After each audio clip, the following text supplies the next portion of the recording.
नमस्कार आदाब, मैं हूं राव अकरम और आप देख रहे हैं मेरा हिंदी यूट्यूब चैनल। साथियों, वीडियो शुरू करने से पहले आपसे गुजारिश है कि अगर आप लोग मेरे इस यूट्यूब चैनल पर नए नए आए हैं तो कृपया चैनल को सब्सक्राइब कर लें और साथ में बेल आइकन की घंटी को दबाना ना भूलें। अकरम भाई, आप उत्तर प्रदेश के बारे में बताते हो, जमीन के बारे में, और भी राज्यों के बारे में बताते हो, जमीन के बारे में, और इससे अलग टॉपिक पर भी आप वीडियो बनाते हो। जी हाँ, मैं जमीन से ही संबंधित नहीं, आसपास क्षेत्र के अंदर अगर किसी गांव या ग्राम पंचायत के अंदर कोई भी ऐसा मैटर होता है तो मैं उस पर भी वीडियो बनाता हूँ।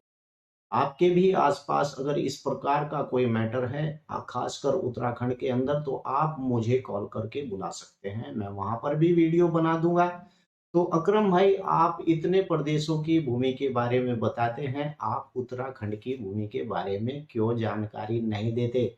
खासकर हम दिल्ली से बोल रहे हैं, ऐसे इस प्रकार के फोन आते हैं, और दूसरे राज्य हरियाणा से बोल रहे हैं, अकरम भाई आपके यहाँ पर क्या हम भूमि खरीद सकते हैं, या आपके यहाँ पर सीलिंग एक्ट कितनी भूमि के ऊपर है, वगैरह वगैरह। इनके बारे में आज मैं विस्तार से आपको इस वीडियो के अंदर जानकारी दूंगा। सबसे पहली जानकारी हम लेंगे कि क्या उत्तर प्रदेश के अंदर सीलिंग एक्ट के बाद जो भूमि बच जाती है, क्या उस भूमि को वो भूस्वामी बेच सकता है? इसके बारे में जानकारी करेंगे। और बात करेंगे कि उत्तराखंड के अंदर कितनी भूमि के ऊपर सीलिंग एक्ट कानून लागू होता है, और बाद में बात करेंगे क्या कोई विदेशी नागरिक या कोई क्षेत्र अन्य प्रदेश का व्यक्ति यहाँ पर भूमि ले सकता है। तो चलिए, आज की इस वीडियो में हम जानकारी करेंगे कि कृषि भूमि एवं भूमि भू राजस्व अधिनियम विधेयक 2015 उत्तराखंड। जी हाँ, हम इसके बारे में बात करने के लिए जा रहे हैं, और वीडियो को स्किप मत कीजिएगा, क्योंकि अगर मैं आपको इस वीडियो को ये बारे में, जमीन के बारे में सही समझाऊंगा तो आपको पूरी वीडियो देखनी जरूर होगी। लेकिन मेरी वीडियो अगर भले ही आपको अच्छी ना लगे तो यार लाइक जरूर कर देना, और अच्छी लग रही तो यार शेयर भी कर देना, और चैनल को सब्सक्राइब कर लेना प्लीज। तो चलिए चलते हैं अपने कंप्यूटर की स्क्रीन पर और जाकर वहां देखते हैं कि कृषि भूमि एवं भू राजस्व यानी अधिनियम विधेयक 2015। जी हाँ, मैं आपके सामने खोल लिया है।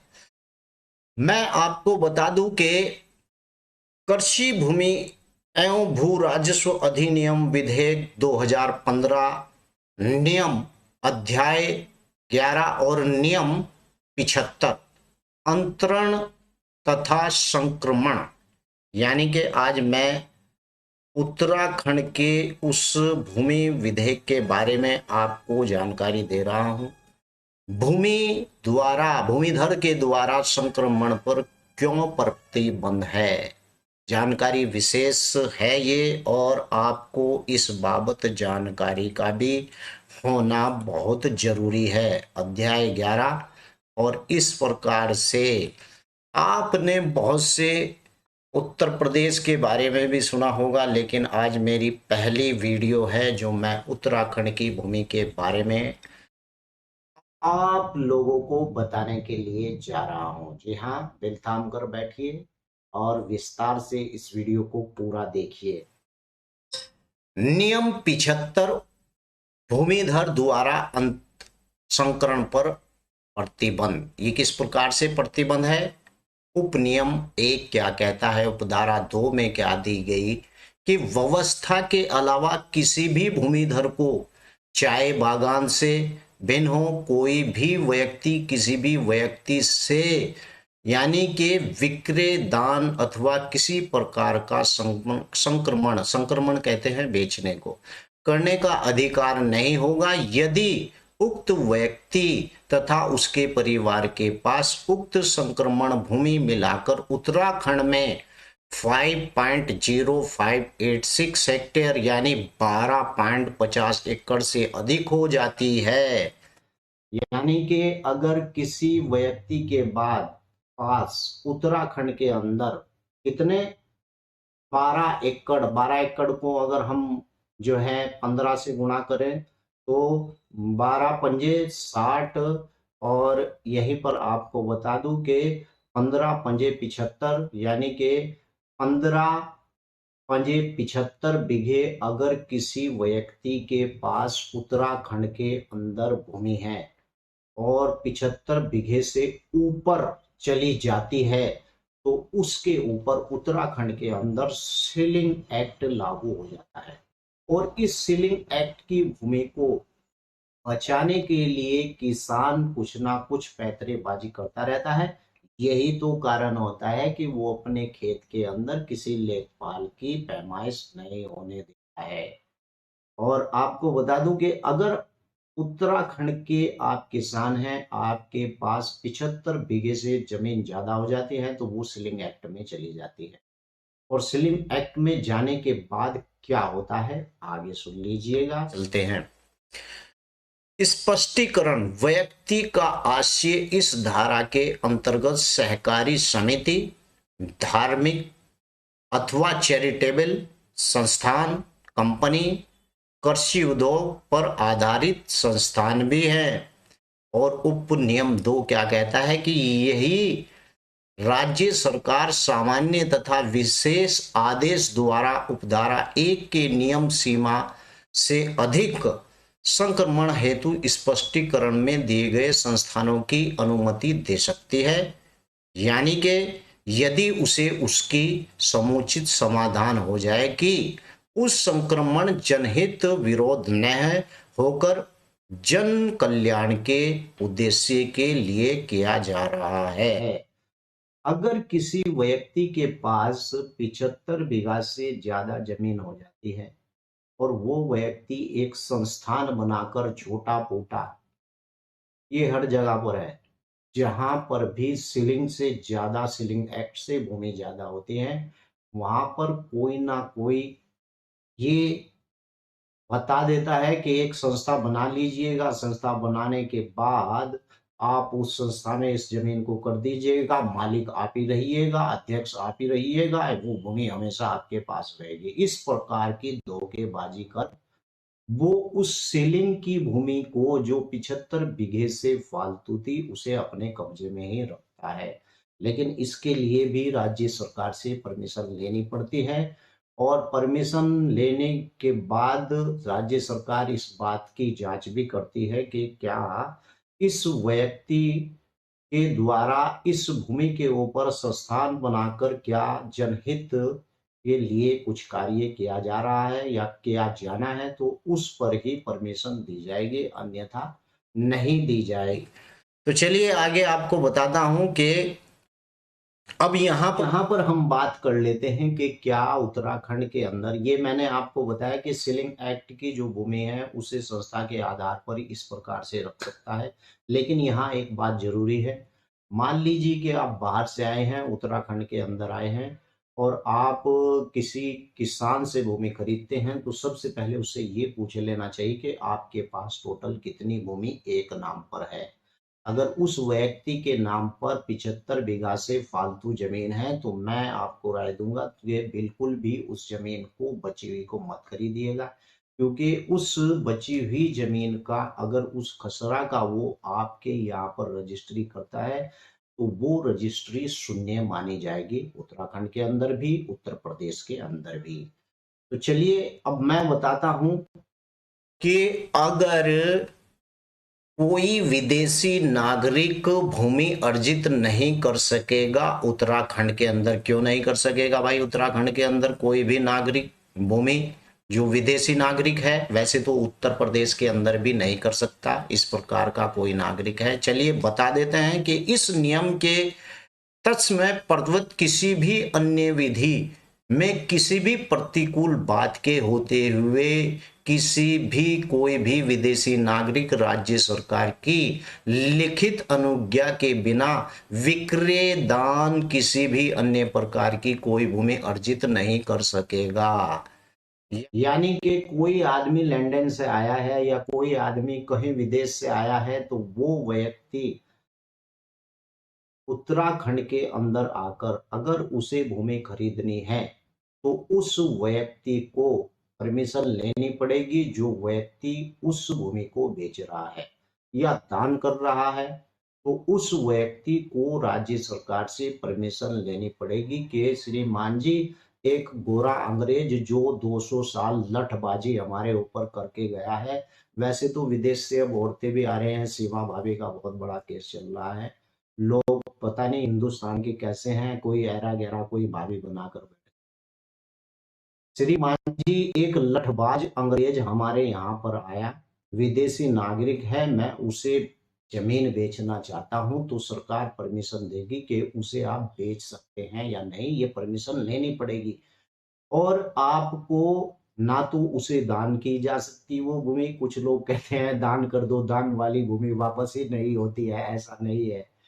और या उसे विक्रय कर दो। विक्रय का भी मतलब यही है कि अगर आप किसी विदेशी नागरिक को बेच रहे हैं तो आपको राज्य सरकार से उसकी बाबत परमिशन का लेना बहुत ही जरूरी हो है।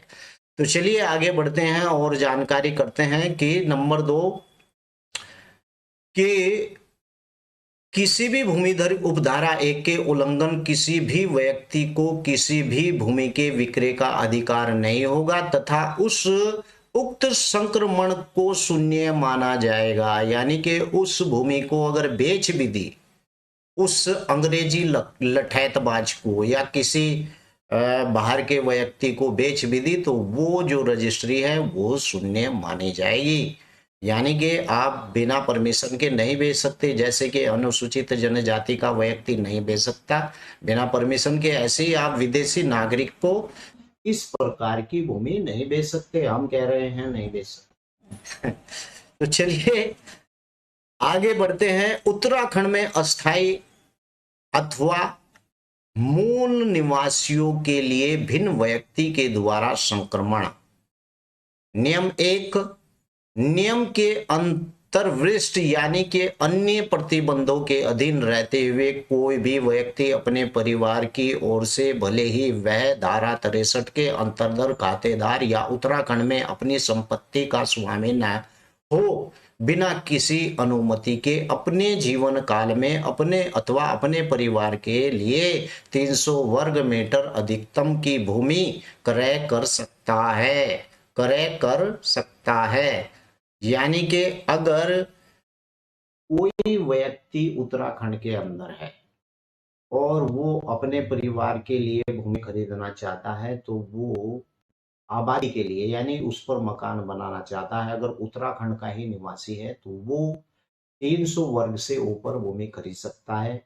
लेकिन बाद में अब मैं आपको बताऊंगा कि अगर बाहर से आने वाला व्यक्ति है तो वो 250-300 वर्ग मीटर से ऊपर उत्तराखंड के अंदर भूमि को नहीं खरीद सकता है। जी हाँ, अब बात करते हैं कि उत्तराखंड से बाहर से आने वाला, जैसा कि मैंने आपको बताया था उपनियम 2 यही कहता है कि उत्तराखंड से बाहर से आने वाला कोई भी व्यक्ति जिसके परिवार का सदस्य उत्तराखंड में धारा 63 के अंतर्गत खातेदार अथवा संपत्ति आवासीय भवन का स्वामी है, उत्तराखंड में बिना किसी अनुज्ञा के भूमि क्रय कर सकता है। स्पष्टीकरण परिवार सदस्य और अस्य पति पत्नी, नाबालिग संतान, विवाहित पुत्र, अविवाहित पुत्री और आश्रित माता पिता। उत्तराखंड के बाहर से किसी भी व्यक्ति अथवा संस्था द्वारा राज्य सरकार की अनुमति के बिना निम्न कार्य हेतु क्रय नहीं कर सकेगा। यानी कि अगर आप उत्तराखंड के अंदर रहते हैं तो भूमि को क्रय कर सकते हैं, लेकिन उसका भी रिकॉर्ड देखा जाएगा कि वास्तव में ये व्यक्ति उत्तराखंड का निवासी है भी या नहीं है। लेकिन अगर आप उत्तराखंड में बाहर से आते हैं मेरे भाई, तो उसके लिए किस आधार तथ्य के समावेश यहाँ उत्तराखंड में आप भूमि खरीद सकते हैं, तो चलिए बता हूं। यानी कि चिकित्सा एवं स्वास्थ्य संबंधित प्रयोजन के लिए स्वास्थ्य विभाग की संतुष्टि के बिना किसी होटल, अतिथि गृह, भोजनालय और मधुशाला रिपोर्ट और यानी कि अप्पू घर आदि हेतु पर्यटन विभाग की संस्तुति के बिना, कि शिक्षा संस्थान हेतु शिक्षा विभाग की अनुमति के बिना, सांस्कृतिक कला एवं प्रयोजन की संस्कृति तथा पूर्व विभाग की संस्कृति के बिना, यानी कि कृषि कृषि आधारित उद्योग, उद्यान, फार्म हाउस, केंद्र कृषि अथवा उद्यान विभाग और संस्तुति के उपरोक्त यानी आशय यानी कि प्राप्त अनुमति के पृथक भूमि का प्रयोग किए जाने की दशा में अधिनियम के प्रावधानों के उल्लेखन यानी उल्लंघन समझा जाएगा। यानी कि जितना मैंने बताया, अगर कोई व्यक्ति बाहर से आने वाला है तो इस प्रकार के अगर वो कार्य उत्तराखंड के अंदर करना चाहता है भूमि लेकर, लेकिन अगर वो स्वास्थ्य विभाग से यानी हॉस्पिटल बनाना चाहता है तो स्वास्थ्य विभाग की परमिशन का लेना जरूरी होगा। जिस काम को भी वो यहाँ आकर करेगा उस विभाग की परमिशन का लेना उसे बहुत ही अति आवश्यक होगा। यानी कि इस प्रकार से वो यहाँ पर भूमि खरीद सकता है और इस प्रकार से बाहर से आने वाला व्यक्ति को इस प्रकार से राज्य सरकार या फिर परमिशन लेनी बहुत ही जरूरी होती है। उत्तराखंड का अगर निवासी है तो वो भूमि यहाँ पर क्रय कर सकता है। और लेकिन अगर उत्तराखंड का निवासी है, अगर किसी अंग्रेज को, विदेशी नागरिक को, भले ही वो भारतीय हो, उसे बेचना चाहता है तो इस प्रकार से वो नहीं बेच सकता है। तो आज की वीडियो डन। आज की वीडियो के ऊपर आप लाइक जरूर करें अगर आपको वीडियो मेरी पसंद आई है, और चैनल को सब्सक्राइब जरूर कर लें। अगर उत्तराखंड की भूमि से संबंधित और कोई जानकारी लेनी है तो डिस्क्रिप्शन में मैंने अपना मोबाइल दे रखा है, आप वो नियम को फॉलो करके मुझे कॉल भी कर सकते हैं। जय हिंद, जय भारत, खुदा हाफिज।